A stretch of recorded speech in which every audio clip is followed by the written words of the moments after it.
Hello friends, कक्षा 10 गणित सभी महत्वपूर्ण सूत्र देखते हैं। सभी पाठों का संग्रह लिया गया है इसमें। तो पाठ नंबर 1, वास्तविक संख्या। ये वास्तविक संख्या में कितने सूत्र हैं देखते हैं। पहला नंबर दिया गया है, प्रत्येक भाज्य संख्या को अभाज्य संख्या के गुणनफल के रूप में व्यक्त किया जा सकता है। ठीक है, तो भाज्य बराबर होता है क्या? भाज्य बराबर भाजक इंटू भागफल प्लस शेषफल। जैसे यहाँ पर देख सकते हैं, 2 यहाँ पर क्या होगा? भाजक होगा, 9 यहाँ पर क्या होगा? भाज्य होगा, और 4 यहाँ पर क्या होगा? भागफल। और यहाँ पर जो शेष बचता है उसे शेषफल कहते हैं। ठीक है, दूसरा नंबर है, दो संख्याओं का गुणनफल। दो संख्याओं का गुणनफल इज इक्वल टू मस इंटू लस, यानी HCF और LCM किसके बराबर होता है? दो संख्याओं के गुणनफल के बराबर। दो संख्या गुणनफल इज इक्वल टू मस इंटू लस। ये पाठ नंबर 1 का वास्तविक संख्या का पूरा सूत्र है। दूसरा नंबर है बहुपद। पाठ नंबर 2, बहुपद। बहुपद के लिए क्या है? तो बहुपद की घात। सबसे पहले है बहुपद की घात। तो बहुपद की घात में यहाँ देख पा रहे हैं हम लोग, बहुपद की घात में किसी बहुपद में चर यक्ष की उच्चतम घात बहुपद की घात कहलाती है। बहुपद की घात कहलाती है। जैसे अगर बहुपद देखें तो बहुपद दिया हुआ है 3x³ minus 2x² plus 5x plus 1 में चर की उच्चतम घात 3 है। ठीक, अगला है रैखिक बहुपद। घात 1 के बहुपद को रैखिक बहुपद कहते हैं। मतलब जो ऐसा कोई बहुपद हो जिसका घात 1 हो उसे रैखिक बहुपद कहते हैं। ठीक है, उसे क्या कहते हैं? रैखिक बहुपद। रैखिक बहुपद 3x प्लस 2 4x माइनस 3 में अगर घात की संख्या देखे तो यहाँ पर कितना है? 1 है, और यहाँ पर भी क्या है? 1 है। अगला है द्विघात बहुपद। द्विघात बहुपद में क्या है? घात के बहुपद को, यानी जो घात 2 के बहुपद को द्विघात बहुपद कहते हैं। जैसे 3x² प्लस 2x प्लस 3। तो यहाँ पर जो घात की संख्या अधिकतम है वो कितनी है? 2 है। चौथा नंबर है त्रिघात बहुपद। त्रिघात बहुपद क्या है? बहुपद 3 के बहुपद को त्रिघात बहुपद कहते हैं। मतलब घात 3 के बहुपद को ही क्या कहते हैं? त्रिघात बहुपद। जैसे यहाँ पर देखें तो सबसे बड़ी जो घात है वो 3 है। 2x³ plus x² minus 4x plus 1 में घात की जो संख्या है वो कितनी है? 3 है। ये क्या होगा? त्रिघात बहुपद। बहुपद के शून्यक। पांचवा नंबर है बहुपद के शून्यक। यदि बहुपद px में यक्ष का मान k रखने पर बहुपद का मान 0 हो जाता है तो k उस बहुपद का शून्यक कहलाता है। जैसे कोई समीकरण दिया है, कोई बहुपद दिया हो, कोई बहुपद में यहाँ पर x इक्वल टू कुछ वैल्यू दे दिया हो, तो वहाँ पर वैल्यू जैसे उसकी वैल्यू रखेंगे बहुपद में, जब बहुपद का मान टोटल 0 हो जाता है तो उस बहुपद का शून्यक कहलाता है। ठीक है, नोट है यहाँ पर सबसे इम्पोर्टेंट है पूरे चैप्टर का। जिस बहुपद के जितने घात होती है, यानी बहुपद के जितने घात होती है उतने ही उसके शून्यक होते हैं। उतने उसके क्या होते हैं? शून्यक होते हैं। मतलब घात यहाँ पर कितना था?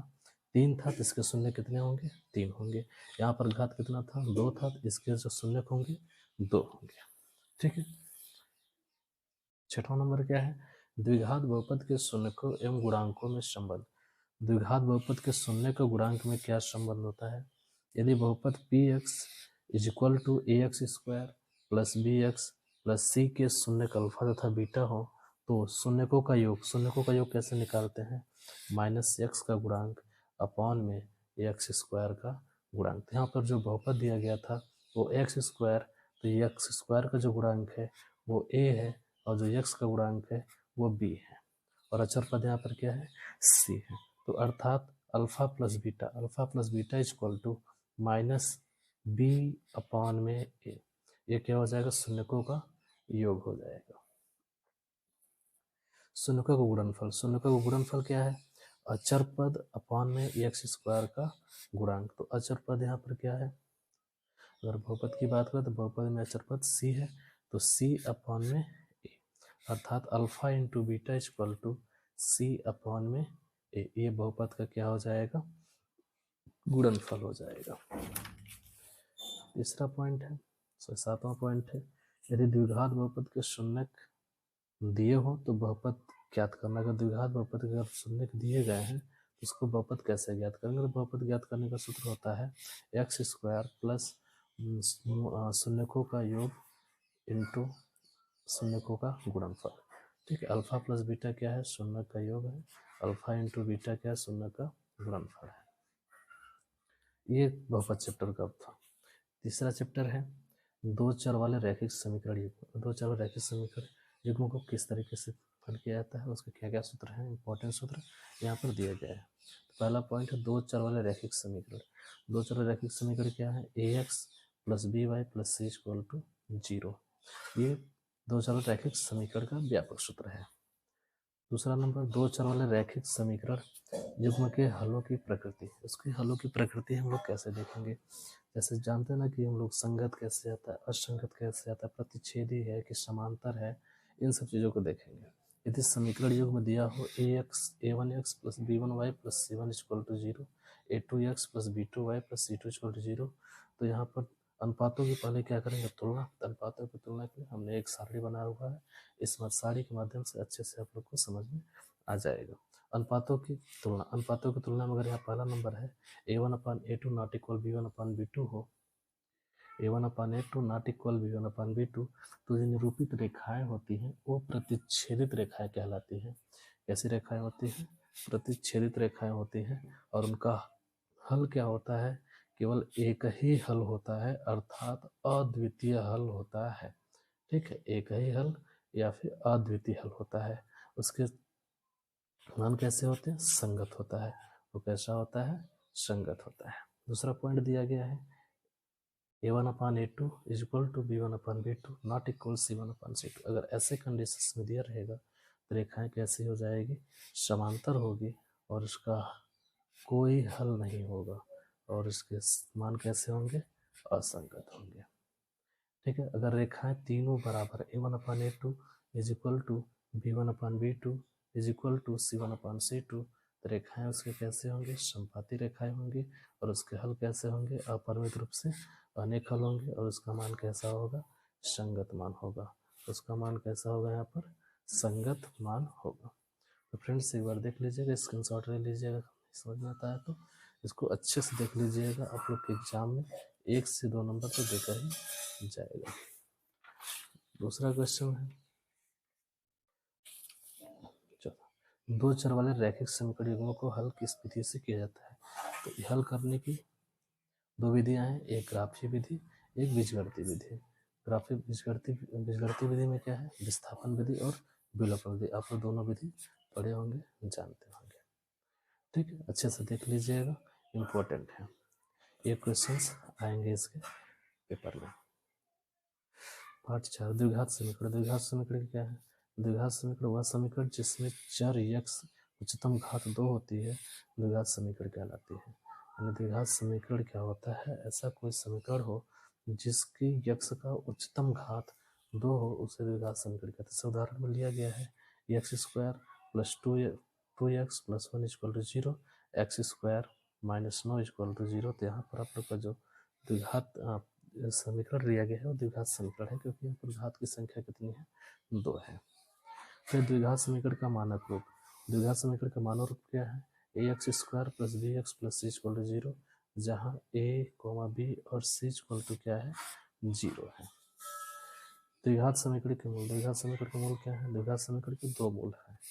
कौन कौन से, एक तो हम 2 मूल होते हैं। द्विघात समीकरण, द्विघात समीकरण घातों की संख्या 2 होती है, जितने घात होते हैं उसके उतने मूल होते हैं। ठीक है, इसे निकालने की 2 विधियां, पहले गुणनखंड विधि से निकाल सकते हैं, जैसे यहाँ पर x square plus 5x plus 6 लिया गया है, जिसको हम लोग गुणनखंड विधि से इस तरीके से निकाल सकते हैं। गुणनखंड करना आप लोग जानते होंगे, तो जानते भी हैं, तो अच्छे तरीके से इसके मूल कितने हो जाएंगे यहाँ पर से बताया गया। इसके 2 मूल हैं, तो यहाँ पर देख सकते हैं 2 मूल आया भी है, -2 और -3। हल करने पर -3 और -2 इसके 2 मूल आए हैं। ठीक है फ्रेंड्स, इसके बाद है इसके बाद है श्रीधराचार्य विधि यानी द्विघाती सूत्र। श्रीधराचार्य विधि, तो श्रीधराचार्य विधि में यहाँ पे देखा है द्विघात समीकरण का व्यापक सूत्र जो होता है x square plus b x plus c equal 0। तो जो एक्स की वैल्यू होगी वो minus b plus minus b square minus 4ac root में b square minus 4ac upon में 2a, ये द्विघात समीकरण का सूत्र होता है। मूल निकालने का ये दूसरा नियम है श्रीधराचार्य विधि। चौथा पॉइंट क्या है, द्विघात समीकरण के मूलों की प्रकृति। मूलों की प्रकृति कैसे ज्ञात करते हैं ये देख लेते हैं। क्या क्या आता है कि मूलों की प्रकृति निर्भर करती है। पहला पॉइंट, अगर यदि b square minus 4ac greater than equal to 0 हो तो मूल वास्तविक व भिन्न भिन्न होंगे। अगर ऐसा दिया रहेगा तो मूल तो वास्तविक होंगे परंतु यह मूल का मान क्या होगा, भिन्न भिन्न होगा। दूसरा पॉइंट है, यदि b square minus 4ac equal to 0 हो तो मूल वास्तविक व बराबर होंगे, यानी b square minus 4ac equal to 0 रहेगा तो वास्तविक और मूल कैसा होगा, यहाँ पर बराबर होगा। तीसरा पॉइंट, यदि बी स्क्वायर माइनस 4ac 0 हो तो मूल वास्तविक नहीं होगा। मूल कैसा होगा, वास्तविक नहीं होगा। ये आप लोग के द्विघात समीकरण के चैप्टर से थे। चौथे चैप्टर, पांचवा चैप्टर क्या है, पार्ट 5 यानी समांतर श्रेणियां। समांतर श्रेणियां में पहला पॉइंट है समांतर श्रेणी का यन्मापद। यन्मापद an equal to a plus n minus 1 into d formula होता है, जहाँ पर ए क्या है, प्रथम पद है, डी यहाँ पर क्या है, सार्वंतर है, और एन यहाँ पर क्या है, पदों की संख्या है। फार्मूला इंपॉर्टेंट है, इस फार्मूले पर कुछ एग्जाम में क्वेश्चंस भी आते हैं। फिर इसके बाद समांतर श्रेणी के यन पदों का योगफल, यानी समांतर श्रेणी के यन पदों का योगफल का फार्मूला क्या है, एस एन बराबर n by 2 bracket 2a plus n minus 1 into d. ये समांतर श्रेणी के यन पदों का योगफल होता है। और या फिर ये और अथवा करके ये S n equal to n by 2 a plus l, जहाँ यल यहाँ पर क्या है, अंतिम पद है, और एस एन यहाँ पर क्या है, पदों का योग है। ये पांचवें चैप्टर से था। पाठ नंबर 6, त्रिभुज समरूप आकृतियां। पहला पॉइंट दिया समरूप आकृतियां, वे आकृतियां जिनका रूप या आकार समान होता है समरूप आकृतियां कहलाती हैं। ठीक है, जिनका रूप या फिर आकार क्या हो, समान हो, समरूप आकृति कहलाती है। सर्वांगसम आकृतियां क्या होती हैं, वे आकृतियां जिनका रूप आकार समान होने के साथ साथ इनके माप भी समान हो, यानी कोण या फिर संगत भुजा भी इसकी क्या होनी चाहिए, समान होनी चाहिए, तो वहाँ पर उसकी क्या कहलाएगी, सर्वांगसम कहलाएगी। नोट यहाँ पर इंपॉर्टेंट है, सभी सर्वांगसम आकृतियां समरूप होती हैं परंतु इसके विपरीत सभी समरूप आकृतियां सर्वांगसम नहीं होती हैं। यानी जो सभी सर्वांगसम आकृतियां समरूप हो जाएंगी लेकिन जो सभी समरूप आकृतियां सर्वांगसम नहीं होती हैं। समरूप त्रिभुज, दो त्रिभुज ABC समरूप PQR समरूप होते हैं। तो पहला, उनके संगत कोण बराबर होते हैं। उनके संगत कोण क्या होते हैं, कोण H इक्वल टू कोण P, कोण B इक्वल टू कोण Q और कोण R कोण C इक्वल टू कोण R। ठीक है, ये समरूप होने के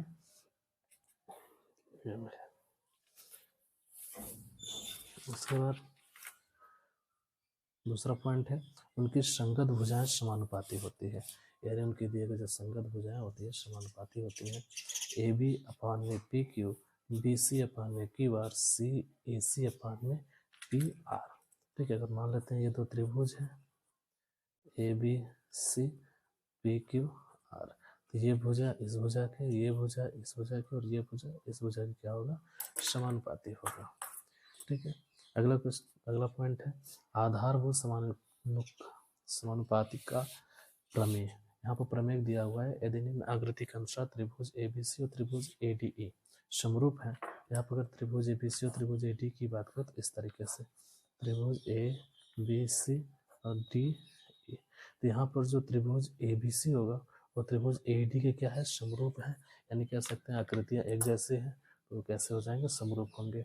ऐसे समरूप में यहाँ पर DE और BC यानी DE और BC यहाँ पर क्या होंगे, पैरेलल होंगे, समांतर होंगे। दूसरा पॉइंट है AD अपॉन में BD, यानी जो समानुपात होता है भुजाओं का समानुपात भी बराबर होगा। अगला पॉइंट है पांचवा नंबर, त्रिभुजों की समरूपता के लिए कसौटी, यानी त्रिभुजों की समरूपता की कसौटी क्या क्या है। पहला नंबर बताया गया है AAA, यानी तीनों संगत कोण बराबर हो, यानी उनके तीनों संगत कोण क्या होने चाहिए, बराबर होने चाहिए। पहला पॉइंट है समरूपता की कसौटी के लिए। दूसरा क्या है, उनके दो संगत कोण बराबर हो। अगर दो संगत कोण बराबर है तीसरा भी संगत कोण ऑटोमेटिक क्या होता है, बराबर ही होता है। तीसरा पॉइंट क्या है, साइड साइड साइड, यानी तीनों संगत भुजाएं समानुपाती हो। उनके जो भुजा दिए होते हैं भुजा का अनुपात भी क्या होना चाहिए, समानुपात में हो। चौथा पॉइंट है यस एस, एक संगत कोण बराबर हो, दो संगत भुजाएं समानुपाती हो, यानी फिर एक संगत कोण बराबर हो जाए या फिर यहाँ पर दो भुजाएं क्या हो, समानुपात में हो। ठीक है, तो ये त्रिभुज के चैप्टर से इम्पोर्टेंट पॉइंट थे यहाँ पर। ठीक है, अगला पॉइंट है अगला चैप्टर है निर्देशांक ज्यामिति। निर्देशांक ज्यामिति की बात करें तो पहला मूल बिंदु होता है एक्स अक्ष तथा वाई अक्ष जहाँ प्रतिच्छेद करते हैं। जैसे मान लीजिए ये एक्स अक्ष ये वाई अक्ष प्रतिच्छेद करते हैं तो इस बिंदु को क्या कहते हैं, मूल बिंदु। इसका निर्देशांक क्या हो जाएगा, O0 0। ठीक है, मूल बिंदु कहलाते हैं उनके जिनके निर्देशांक 0,0 होते हैं। दो, अगर x अक्ष पर स्थित किसी बिंदु का कोटि का मान 0 होता है तथा y अक्ष पर स्थित किसी बिंदु का भुज का मान 0 होता है। अगर x इक्वल टू दिया है तो y इक्वल टू उसका कोटि 0 कर देंगे। अगर यहाँ पर कोटि दिया है तो उसका भुज का मान क्या करेंगे, 0 कर देंगे। कहते हैं ना कि एक बिंदु है जो x अक्ष पर स्थित है, x अक्ष पर स्थित करने का मतलब वो x अक्ष पर अगर मान लिया 5 पॉइंट पर स्थित है तो 5 का मान 0 हो जाएगा। ठीक, तो इस तरीके से यानी y को हम लोग क्या करेंगे, 0 कर देंगे। दो बिंदुओं के मध्य दूरी का सूत्र आप लोग जानते हैं, रूट में x1 माइनस x2 का square plus y1 minus y2 का स्क्वायर, ये फार्मूला होता है मध्य दूरी। इंपॉर्टेंट है, एग्जाम में आता है। किसी बिंदु की मूल बिंदु से दूरी, यानी किसी भी बिंदु की मूल बिंदु से दूरी निकालने का जो फार्मूला होता है root x square plus y square. Important है। विभाजन, सबसे इंपॉर्टेंट विभाजन सूत्र संबंधित एक क्वेश्चन आप लोगों का 3 से 4 नंबर का एक क्वेश्चन आएगा एग्जाम में, अच्छे से इसे पढ़कर जाइएगा। विभाजन सूत्र x equal to m1 x2 plus m2 x1 upon में m1 प्लस m2, y का हो जाएगा वो m1 y2 m2 y1 अपान में m1 प्लस m2। ये विभाजन के लिए सूत्र होता है। अंत विभाजन प्लस हो जाए, y तो विभाजन में क्या हो जाएगा, माइनस हो जाएगा। मध्य बिंदु के निर्देशांक ज्ञात करने का formula x equal to x1 plus x2 by 2, y equal to y1 plus y2 by 2, यानी x को जोड़ देंगे 2 से भाग दे देंगे, y जोड़कर 2 से भाग दे देंगे तो यहाँ मध्य बिंदु के निर्देशांक हो जाएगा। ठीक है, इसके बाद है त्रिकोणमिति का परिचय। यानी त्रिकोणमिति सबसे इम्पोर्टेंट चैप्टर पूरे मैथ का इम्पोर्टेंट चैप्टर, अच्छा खासा नंबर भी देकर जाता है। समकोण त्रिभुज, ऐसा त्रिभुज जिसके एक कोण समकोण हो समकोण त्रिभुज कहलाते हैं। यहाँ समकोण का साइन बना हुआ है, कोण भी यहाँ पर समकोण है तो समकोण त्रिभुज कहलाएगा। ये भुजा होती है, सबसे बड़ी भुजा कर होते हैं, जो सीधी रेखा होती है लंब होती है, और ये क्या होता है, आधार। त्रिकोणमिति अनुपात, त्रिकोणमिति अनुपात सबसे अच्छा हिंट होता है यहाँ पर लाल बट्टे कक्का। लाल बट्टे कक्का का यल अपान में k equal to sine theta, a upon में k equal to cos theta, l upon में a equal to tan theta. Sine theta equal to l upon में k, cos theta equal to a upon में k, और tan theta equal to l upon में a. ए मतलब क्या है, आधार, यल मतलब क्या है यहाँ पर लंब है, और के मतलब यहाँ पर क्या है, कड़ है। Cosec theta equal to कड़ बटा लंब, सेक थीटा इक्वल टू कड़ बटा आधार, और कॉट थीटा इक्वल टू आधार बटा लंब। ठीक है फ्रेंड्स, अगला व्युत्क्रम त्रिकोणमिति अनुपात। Sine theta equal to 1 upon में cosec theta, cosec theta equal to 1 upon में sine theta, cos theta equal to 1 upon में sec theta, sec theta equal to 1 upon में cos theta, tan theta equal to 1 upon में cot theta, cot theta equal to 1 upon में tan theta, और tan theta equal to जो मान होता है sine theta upon cos theta, और cot theta को जो मान होता है cos theta upon sine theta. ठीक है फ्रेंड्स, ये इसके बाद है सरसंख्या, यानी त्रिकोणमिति का सरसंख्या है। त्रिकोणमिति का सरसंख्या 3 सरसंख्या से 9 सरसंख्या बनाया जाता है, जो कि इंपॉर्टेंट सरसंख्या यही होते हैं। Sine square theta plus cos square theta equal to 1, 1 plus tan square theta equal to sec square theta, 1 plus cot square theta equal to cosec square theta. Chapter number 9, त्रिकोणमिति का कुछ अनुप्रयोग। उन्नयन कोण, यदि कोई वस्तु हमारे आँख से ऊपर होती है तो इसके मध्य बनने वाले कोण को उन्नयन कोण कहते हैं। यहाँ पर देख सकते हैं वस्तु यहाँ पर, आंख यहाँ पर, तो इनके बीच जो कोण बनेगा उन्नयन कोण कहलाएगा। अवनमन कोण क्या होता है?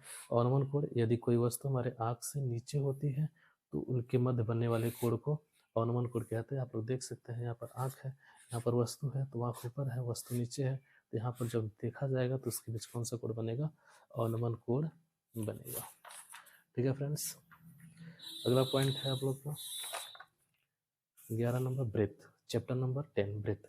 वृत्त क्या होता है? अरे यहाँ पर पहला पॉइंट दिया गया, वह रेखा जो वृत्त को किसी भी बिंदु पर प्रतिच्छेद नहीं करती है अप्रतिच्छेदी रेखा कहलाती है। आप देख सकते हैं वृत्त यहाँ पर है, रेखा यहाँ पर है, इन दोनों में कोई भी संपर्क नहीं है, तो कह सकते हैं रेखाएं कैसी होगी? अप्रतिच्छेदी रेखाएं होगी। दूसरा पॉइंट दिया, एक रेखा, वह रेखा जो वृत्त को दो बिंदु प्रतिच्छेद करती है छेदक रेखा कहलाती है। आप देख सकते हैं वृत्त के अंदर से होकर रेखाएं जा रही है पी और क्यू, तो यहाँ पर दो बिंदु पर प्रतिच्छेद कर रही है, तो रेखाएं छेदक रेखा कहलाएगी। वह रेखा जो वृत्त को केवल एक बिंदु पर स्पर्श करती है स्पर्श रेखा कहलाती है। एक बिंदु पर स्पर्श कर रहा है तो यहाँ पर कौन सी रेखा हो जाएगी? स्पर्श रेखा। ठीक है फ्रेंड्स, वृत्त की स्पर्श रेखा में संख्या क्या क्या होती है देख लेते हैं। वृत्त पर से किसी एक बिंदु P से वृत्त पर एक और केवल एक स्पर्श रेखा की जा सकती है।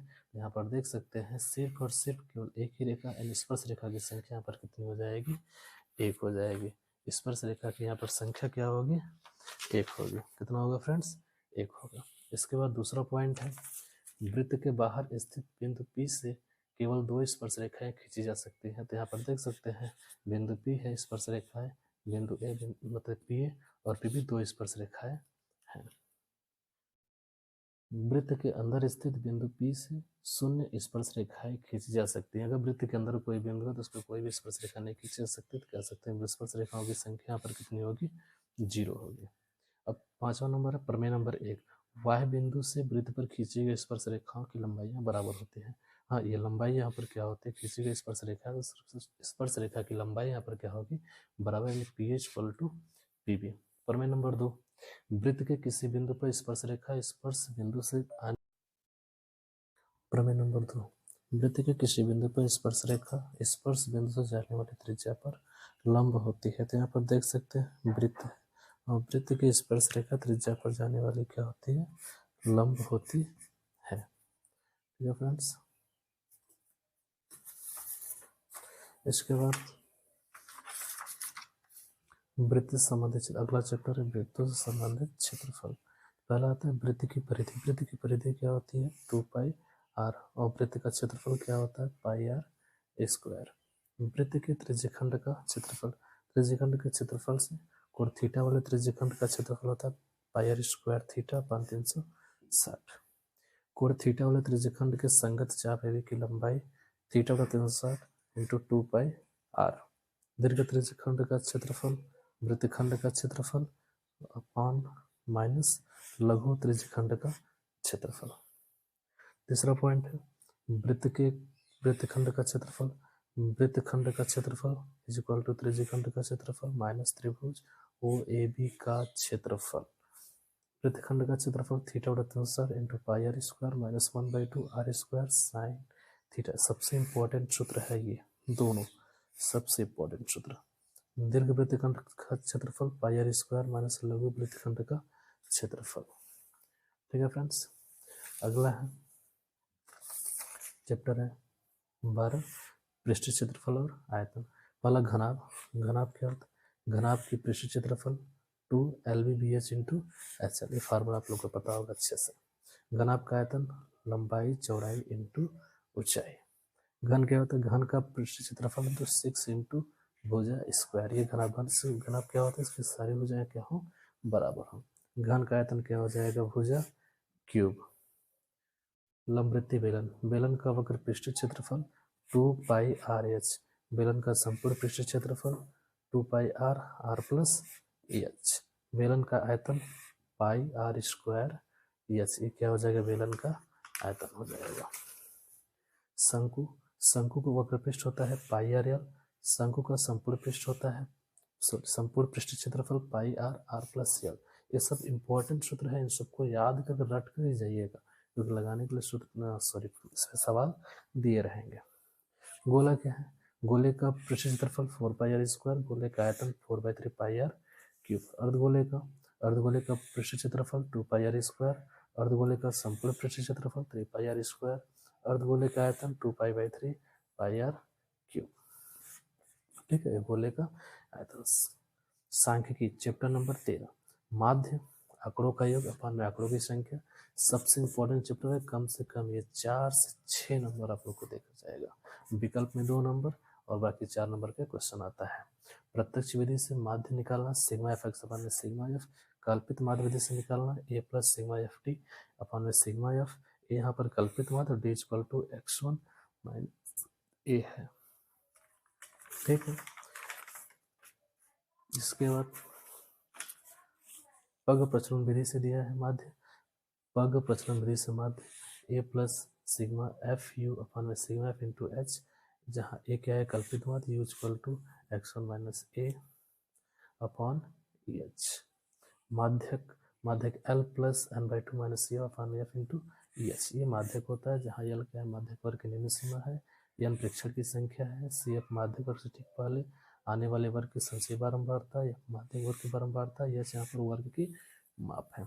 बहुलक इंपॉर्टेंट है, ये दोनों इंपॉर्टेंट सूत्र है माध्यक और बहुलक निकालने के लिए एग्जाम में पूछे जाते हैं। बहुलक का फार्मूला दिया है, जहाँ यल क्या है बहुलक वर्ग की निम्न सीमा है, एच हमारा वर्ग की माप है, बहुलक की बारंबारता, बहुलक के ठीक पहले वर्ग की बारंबारता, बहुलक वर्ग के ठीक बाद की बारंबारता। इसके बाद है प्रायिकता, लास्ट चैप्टर है आप लोग का। प्रायिकता पी इक्वल टू अनुकूल घटना अपान में कुल घटना। फार्मूला होता है P plus P E dash equal to one, घटना घटे होने की प्रायिकता प्लस घटना घटे होने की प्रायिकता इक्वल टू एक, जहाँ घटना घटना की प्रायिकता होती है और पी जहाँ घटना न घटने की प्रायिकता होती है। प्रायिकता का जो मान होता है 0 से 1 तक होता है। ठीक, इससे अधिक नहीं हो सकता। असंभव घटना की प्रायिकता जो होती है हमेशा 0 होती है। अगर फ्रेंड्स आप लोग को वीडियो पसंद आया हो तो लाइक शेयर एंड सब्सक्राइब जरूर करिएगा, और उन बच्चों के पास शेयर कर दीजिए जिनका 27 को एग्जाम है, उससे बहुत ज़्यादा हेल्प हो जाएगा, बहुत ही ज़्यादा हेल्प हो जाएगा। बच्चे अच्छे ढंग से उसके सब मैथ क्लियर हो जाएंगे। ठीक है फ्रेंड्स, तो धन्यवाद मित्र।